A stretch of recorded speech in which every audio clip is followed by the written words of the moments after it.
As we move school from the classroom to the living room, we appreciate all of the help and support that parents have given their children as they continue to learn in a new way. As such, we wanted to give you a tutorial about our learning management system, Google Classroom, and how it works. To begin, you're going to open your browser and go to classroom.google.com. If you're on a mobile device like an iPad or a phone, you can use the Google Classroom app.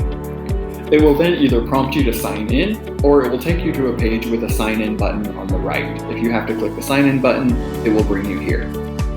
Then you'll enter your child's email address.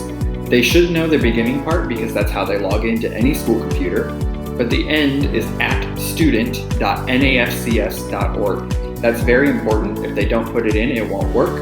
Also, if you're having trouble logging in, check first to make sure that all of that spelling is correct. Most of our children's login problems are because of a misspelling in the extension. Since I'm a teacher, this clearly isn't my account, so I'm going to use the generic account that our teachers use to show students how to do this.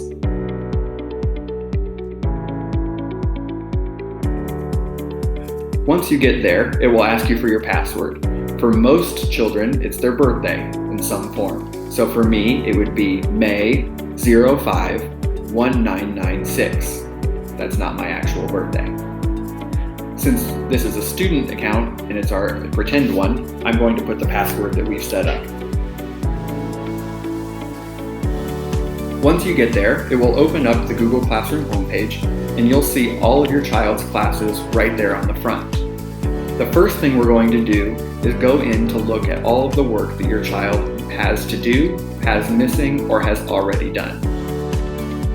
The way that you're going to do that is by going to one of the classes and selecting the little thing that looks like a picture on an ID badge. What that will do when you click it is open up all of the missing or completed work that your child has for that class. Because this is pretend, this one is missing a lot, but you can see, for instance, that History of Rock and Roll has been turned in. And we can see that the film composer investigation is missing. That helps you know what your child has and has not completed.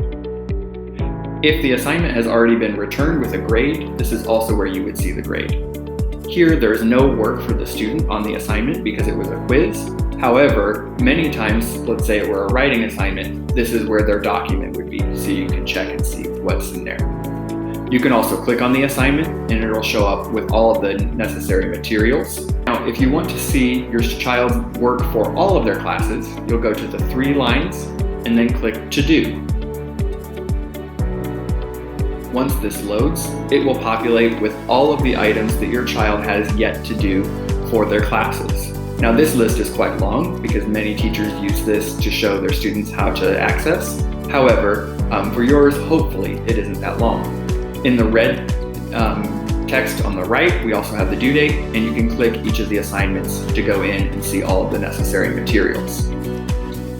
If you go to the tab that says Done, it will show you all of the work that has already been completed, and if it's been graded, what the grade was. If you go back to the 3 lines and go to Classes, it will take you back to your home page. And now we're going to go into an individual class and look at all of the materials that are available for each individual class. We'll use general music. The first tab is the Stream tab, and that basically shows you anything that your teacher or other students have posted into Google Classroom. This could be assignments, this could be resources. In many cases, there could just be things that are for fun. It has everything as it's been posted. The next tab is Classwork. This has all of the assignments, but it can also include materials. Many teachers are using the same materials for multiple days of instructions. For instance, if they photocopied text from a book, it might be in here under a material, but not on each individual assignment. So this is where you can find resources as well as the assignments that you have. The last tab that we have on the right of that is the People tab. The People tab will show you all of the classmates that are in your child's class, as well as all of the teachers.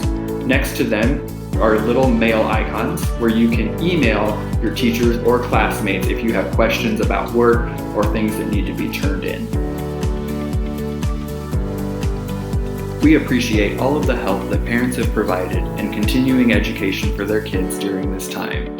If you have any questions, please feel free to reach out to us and also share this video with other Scribner parents.